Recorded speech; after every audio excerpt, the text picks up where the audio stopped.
అదిగో వెంచర్, ఇక్కడే మీ ప్లాట్ అంటే గుడ్డిగా నమ్మి లక్షలు పోశారు. ఆ తర్వాత సీన్ రివర్స్ అయింది. సొంత ఇంటికలా నెరవేరుస్తామంటూ జనానికి మాయమాటలు చెప్పారు కాకర్ల శ్రీనివాస్ అండ్ టీం.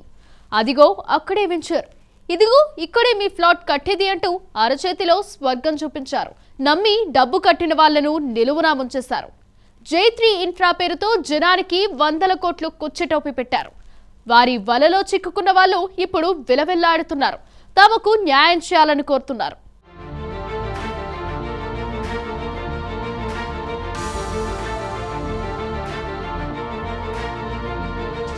హైదరాబాద్ నగరంలో మరో భారీ మోసం బయటపడింది. వెంచర్లు, ఫ్లాట్లు, రిసార్ట్స్, మెట్రో స్టేషన్లో రెంటల్ స్టాల్స్ అంటూ జైత్రి ఇన్ఫ్రా వల విసిరింది. అది నమ్మి రిటైర్మెంట్ డబ్బులు, ఏళ్ల తరబడి కూడబెట్టిన సొమ్మును కాకర్ల శ్రీనివాస్ అండ్ టీం చేతిలో పోశారు జనం. ఫ్లాట్ రేట్లో 30 నుంచి 70% ముందే కట్టించుకున్నాడు. సీన్ కట్ చేస్తే రియల్ చీటర్ అసలు రంగులు బయటపడ్డాయి. డబ్బు కట్టిన తర్వాత కాకర్ల టీం కనిపించకుండా పోవడంతో మోసపోయామని బాధితులు గ్రహించారు. తమకు న్యాయం చేయాలంటూ ఆందోళన చేస్తున్నారు.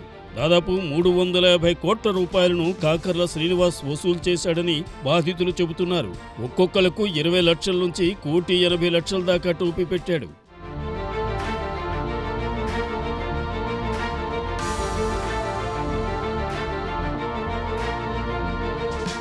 బాధితుల ఫిర్యాదు మేరకు కేసు నమోదు చేసుకున్న కేపీహెచ్బీ పోలీసులు కాకర్లను అరెస్ట్ చేశారు. ఆ తర్వాత విడుదలైన కాకర్ల మళ్లీ గాయబయ్యాడు. కాళ్లరిగిపోయేలా కూకట్పల్లి పోలీస్ స్టేషన్ చుట్టూ తిరిగినా పోలీసులు పట్టించుకోవట్లేదని బాధితులు వాపోతున్నారు. హైకోర్టు ఆదేశించిన కూకట్పల్లి పోలీసులు ఎలాంటి చర్యలు తీసుకోవడం లేదంటున్నారు బాధితులు.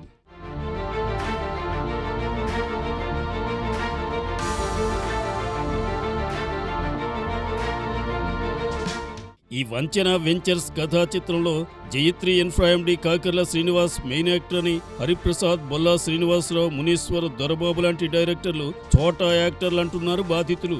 ఇదే కాకర్ల శ్రీనివాస్ అండ్ టీం గతంలో కూడా మోసాలు చేసిందంటున్నారు బాధితులు. 2020లో మియాపూర్లో అనాథ శరణాలయం పేరుతో ₹1 కోటి నొక్కేసి అప్పటి నుంచి తప్పించుకుని తిరుగుతున్నాడంటున్నారు బాధితులు. 2023 నుంచి జైత్రి ఇన్ఫ్రా వలలో చిక్కుకుని కోట్ల రూపాయలు పోగొట్టుకుని తాము కూడా అతగాడి కోసం గాలిస్తున్నామని వాపోతున్నారు. ప్రభుత్వం తమకు న్యాయం చేయాలని వాళ్ళు కోరుతున్నారు. ఇంటికల చెదిరిపోయి దాచుకున్న డబ్బు కోల్పోయిన బాధితులు న్యాయం కోసం పోరాటం చేస్తున్నారు.